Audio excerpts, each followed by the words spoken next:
What is he doing? What are they doing? If you can tell, they are gooning. Well, the definition of gooning is different for everyone. Said pornosexual devotee, a gooner who moderates a gooning forum with over 125,000 members. In this video, let's just define it as plain old masturbation. So, without further ado, let's dive into the history of gooning.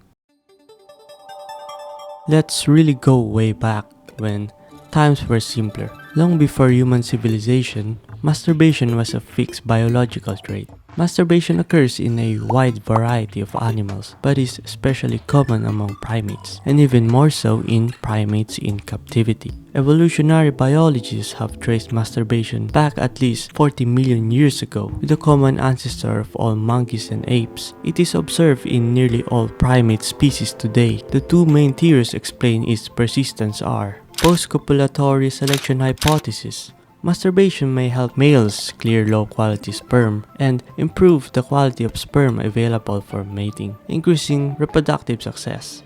Pathogen avoidance hypothesis. Ejaculation may help flush out pathogens from the urethra, reducing the risk of sexually transmitted infections, especially in species with high STI prevalence. Researchers led by Matilda Brindle of University College London conclude that masturbation is not a pathological or incidental behavior, but a widespread adaptive trait shaped by evolution.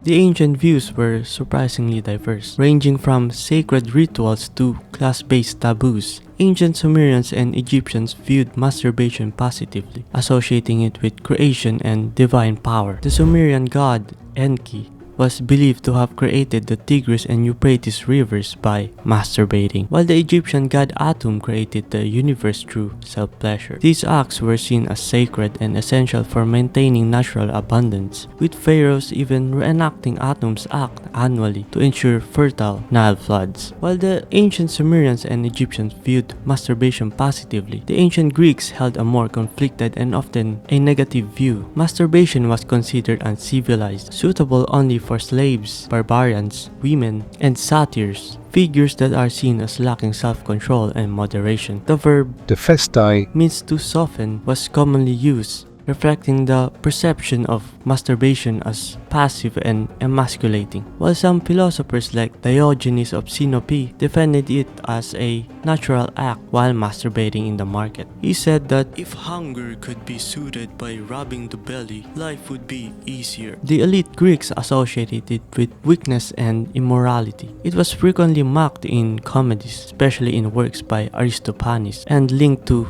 uncivilized behavior. The ancient Romans accepted masturbation more casually in practice. Despite its stigma among the elite, it was common among slaves and lower classes, and often featured in humorous literature and art, including graffiti in Pompeii and poems by Martial. However, elite Romans viewed it as shameful and associated it with poverty or lack of manliness. The act was frequently ridiculed, with the left hand symbolizing a friend in jokes. While many Romans engaged in it, it was seen as a last resort when sexual partners were unavailable, especially for those broke boys that are unable to afford prostitutes.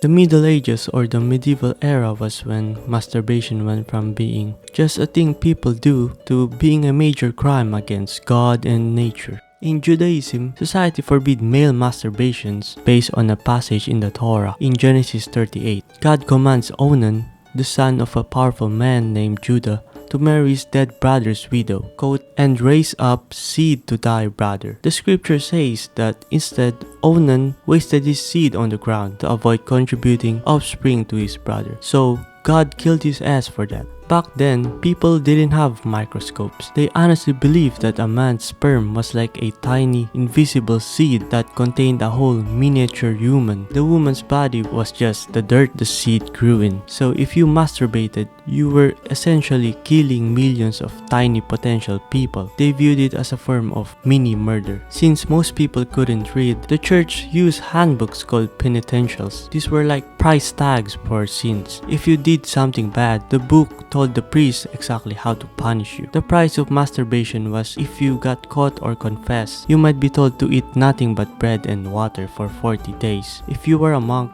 you might have to do it for a whole year. The church also decided that the only reason for sex was to make babies, so they actually argued that masturbating was worse than having regular sex with someone you weren't married to, because at least regular sex followed the natural rules of making humans. In summary, in the Middle Ages, the church thought sperm was magic, onan was a cautionary tale, and any pleasure that didn't end in a baby was a direct insult to God.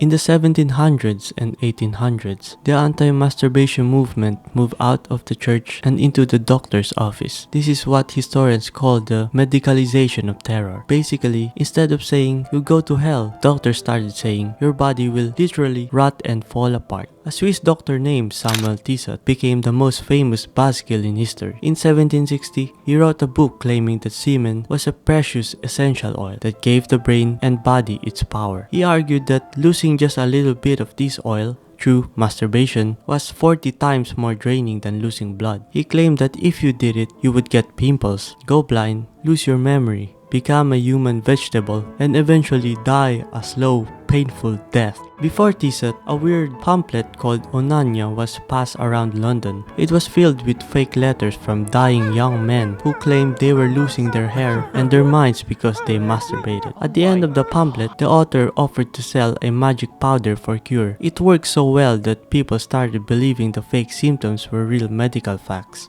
If you like cornflakes or graham crackers, you can thank the anti-masturbation movement. Sylvester Graham believed that spicy foods like meat and seasoned bread made people horny. He invented the graham cracker as a boring, bland food to keep people calm. Dr. John Harvey Kellogg, a world-famous doctor who hated sex. He thought masturbation caused 39 different diseases. He pushed cornflakes as a healthy plain breakfast that would stop kids from having animal urges. Quit whining! Here's another soda, you big baby!